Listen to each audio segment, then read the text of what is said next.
भगत सिंह ने कहा था कि अपनी माँ को एक पत्र लिखा जिसमें उन्होंने कहा कि माँ मुझे डर है कि ये गोरे अंग्रेज तो चले जाएंगे, इनको हम खदेड़ देंगे, लेकिन मुझे भय है, डर है कि यहाँ के लोकल जो काले अंग्रेज हैं इनसे कौन बचाएगा जनता को। उनका डर चरितार्थ हो गया। उन्होंने सत्ता लोकतंत्र भी लाए तो राज सत्ता ही उन्होंने अपनी बना ली। शासन व्यवस्था में जनता की भागीदारी नहीं दी गई और ये जानबूझ करके ऑल ओवर द वर्ल्ड ये षड्यंत्र रचा गया। कुछ यूरोपियन अमेरिकन ने कुछ चीजों में अपने जनमत संग्रह करा के उसे पारित या खारिज करने का हल्का फुल्का अधिकार प्राप्त है, लेकिन पूरी तरह से इन तीनों क्षेत्रों में तो पूरी दुनिया में कहीं नहीं। इसलिए ये एक अद्भुत महालोकतंत्र है जिसकी शुरुआत भारत से होगी।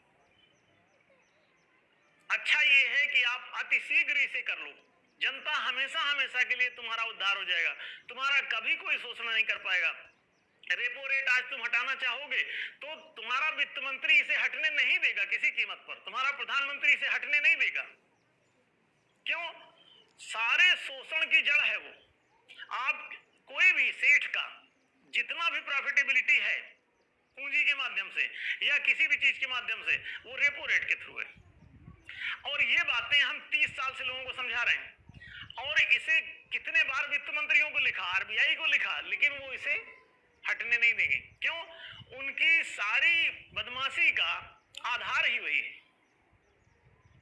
यदि आरबीआई में रेपो रेट शून्य कर दिया जाए और सबका खाता आरबीआई में खोल दिया जाए, कोई भी लेन देन के जितने बिचौलिए बैंक हैं इन बैंकों की जो व्यवस्था है वहां जाने की जनता की, वो जनता की व्यवस्था समाप्त कर दी जाए। सीधे आरबीआई से लेन देन जिस दिन नागरिकों का होने लगेगा अबाध गति से, बिना किसी नियम की बाधा के, लोग सिक्योर्ड वहां से सीधा सीधा लोन ले सकेंगे।